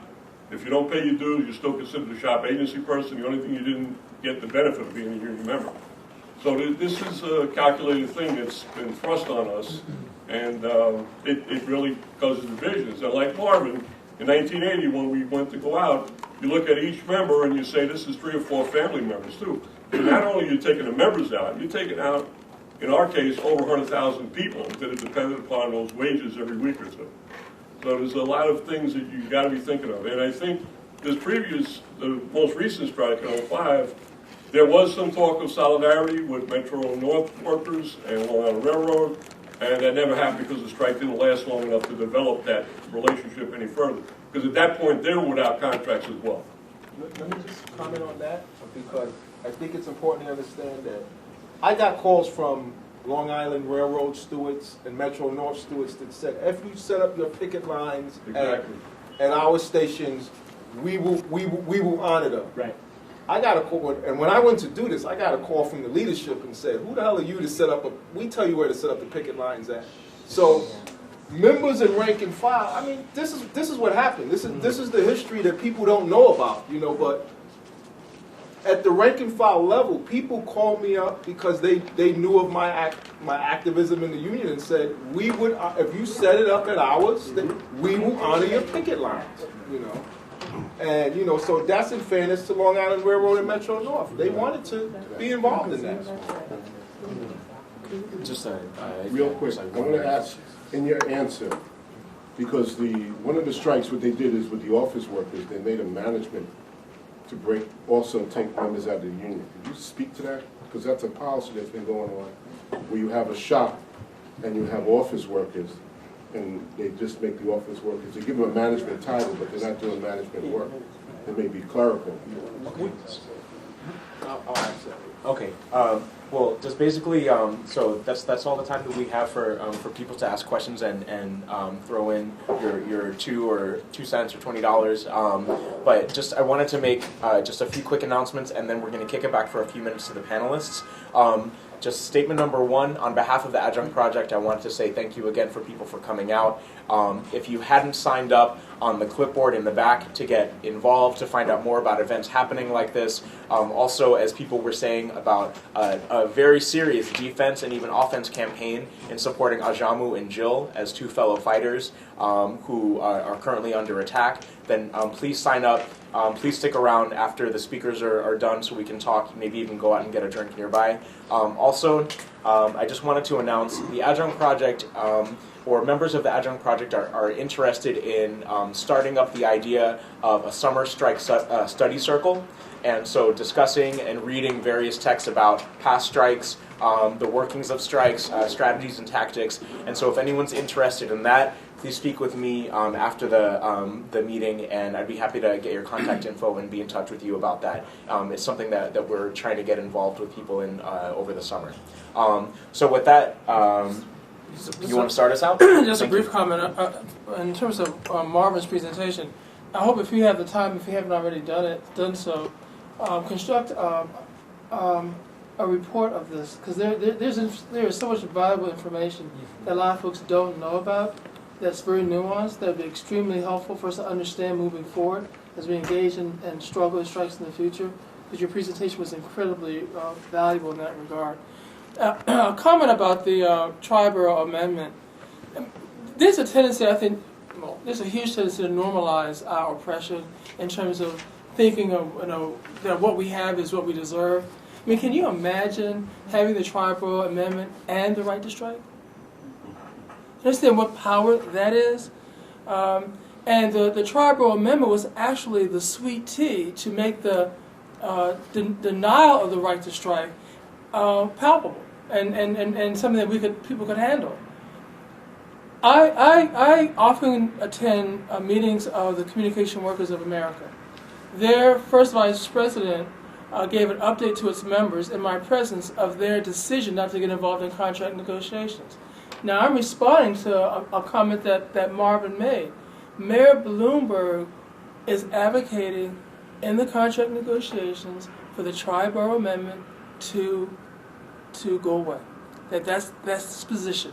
No, it's no longer on the table. It's gone. That's his position. Coupled with taking the CWA out of the protections of civil service. So now you have no right to strike, and you have no whatever was agreed upon at sunset. How vulnerable are workers at that point? So really, this is a really horrible situation. They refuse to sit down and strike. Sit down and negotiate, which is a right decision. But the tri-borough amendment also has another downside. You can be locked in a bad contract forever and no right, and then you have no leverage to strike. So, we have to really smash the Taylor Law. We have to get out from under all of this gobbledygook and garbage, and not be tentative about it, and not be afraid. But of course, you can't move too quickly, so that you're not prepared to stay out on strike and win. Those are organizing strategies, but the goal is to smash the Taylor Law. Jeff, would you like to jump in? Just a couple things. Yeah, when I went quickly, I wanted to emphasize both in the 1970 and 78 strikes, when the workers went out, they won some major victories. In 1970, they got 14% retroactive pay increase. That's pretty significant. In 78, they pressured everyone to vote down the contract, and then they had to go back to the mediator and wound up protecting the COLA, which was in the first proposal was going to be taken away, and also protecting the no layoff clause. So they were considered very significant victories. That's one thing. Now, on this other thing, what we just mentioned about this notion, you got to build. You got to build and organize. And a couple things. I mean, this is a whole discussion. But I talked about certain things we used to do. We used to map the work in every pay location. We had individual people. We had our network. I mean, we had our own communication. We really ran. We kind of, particularly that night shift, we ran it, right? More or less. I mean, not ultimately, but pretty close. But there's some other things in terms of how we communicated back then. And it's a little different now in the digital age, but not so much. Some of the other people used to do, there'd be an incident and they'd, hammer all over it. But we took an approach, we were going to be steady as a rock. We were doing it on payday all the time, and people came to look for us, and we started directing the discussion in politics. So don't be spontaneous, just really build it and steady and get your themes. Always have the the class consciousness and the anti-white supremacy, have those antennas up. Look at every issue, explain it, break it down. Another thing we found was that, and this is true for union hacks, but most importantly for these management people and stuff, they don't like anybody scoping their stuff, right? So you expose them, really lay it out. Because you really can put pressure on them, right? In lots of ways. People talked about both community ties and community and you want to do that with the students. I think that's what you were talking about. I think that that's certainly one way I would want to, move this stuff. Right now, maybe Taylor, there's lots of ways to skin this cat. We used to do all kinds of work to rule, whatever your equivalent would be here. They have rules in place that if you follow them, you gum up everything. It's, right. And there's different ways that can be applied. So, I mean, just, be creative, really work at this stuff, and we've got a lot of power. That's all. Mm-hmm. Yeah. Thank you. Cindy? Yeah, I'll be really quick and try to pull in a couple of people's points. I mean, I think that what a lot of people have been talking about is kind of we've been talking a lot around kind of some of the limitations of union bureaucracies and the relationship between that and the development of something like the Taylor Law, and like the fact that all of these repercussions happen if we do go on strike. And I just wanted to maybe just really quickly read a few sentences from this pamphlet by Marty Glaberman that I think is really interesting and I think raises a lot of interesting questions. Right? Maybe if people might disagree, I think that's fine. But just as a kind of point of interest. So he says, the the contract is a contradictory thing. To begin with, it records the gains by workers, the wages, the hours, the right to representation. Putting these gains in a contract makes them secure, so it appears. But for every advance made in a contract, a price must be paid. A contract is a compromise that establishes that no matter what union gains are accorded, the rights of the company to manage production are also recorded. So I think that gets back actually to the point you were just making, Jeffrey, about different tactics that workers can use outside of adhering to a collective bargaining agreement. So some of it's work to rule, sit downs, sick outs. So these are just kind of tactics in our arsenal, but that immediately get shut down by the kinds of agreements that are made in the kind of contemporary labor movement. So I think that what I want to speak explicitly to is that there's, I think, a lot of questions coming up right now, especially everywhere in unions, right? Of like, do we build a reform caucus within the union, or do we build like some kind of independent organization that can function outside of it? And I think that's a really crucial question. And I think it's probably clear from what I talked about that like I'm more for the latter than the former. And I hope that I successfully laid out some of the reasons for that. And I guess, that's just I think a conversation that I would love if it keeps happening, across the kind of rank and file workers movement, because it gets at some of these, also kind of deep, like, instantiating this notion that, like, unions are the way that they are and they don't have a history, right? Like, there's an entire history of the reason that we have collective bargaining agreements and the reason that we have business unions as the primary form of unionism, and the reason that only 7% of the workforce in the entire United States is unionized in the first place, right? So there's an entire history to this that I think if we reveal that, it can show us new steps for moving forward. Thank you. Marvin, you want to finish this out? Yeah. One of the things, Doug, I think, had asked a question on how they enforce the Taylor Law. Even if we work to rule, as people say, they attempt to enforce the Taylor Law on it. That's how serious it is. If we do an inspection, if too many members start doing a safety inspection, they call up the president, and they say that if you don't cut it out, we're gonna. That's how serious it is. Forget about a sick out or something, But I want to say, because Ajamu touched on a very important point. Everyone knows we're under more attack than ever before, but again, no one's talking about the implications that are going to happen if Bloomberg's allowed to totally dismantle civil service, which is, he's got this report out that he wants to do away with civil service. He wants to allow each institution, whether it's the transit authority or this organization, to administer their own tests, and to totally do away, which is, it's kind of mind-blowing and like one of the most racist things when you look at how civil service has helped certain communities, but no one's talking about it, They may have a city council hearing on it, but you haven't really heard anyone come out and like be outraged as we talk about, we're going to go to Wisconsin and do this or that. There's things happening right here in New York that you don't even hear about, and I think that's one of the big problems. And I'm going to close with what Raphael Feliciano told me from the Puerto Ricans Union when he was here, and most people have heard this story before, when he said, everybody wants to come to Puerto Rico and help us out, and we need help, but y'all have a strike going on right in the Bronx, and this is when Stella Dort, and nobody got involved. And the other point I want to close out with is when a group of Mexican leaders came here a couple of years ago when they were meeting at Cornell, and we had these round table luncheons. One of them turned to me and said, I've been in this country for 2 weeks and all I've attended is meetings. He said, you people have a lot of meetings to have one action. He said, where I'm from, we have one meeting and we have a lot of actions because everybody knows what needs to be done.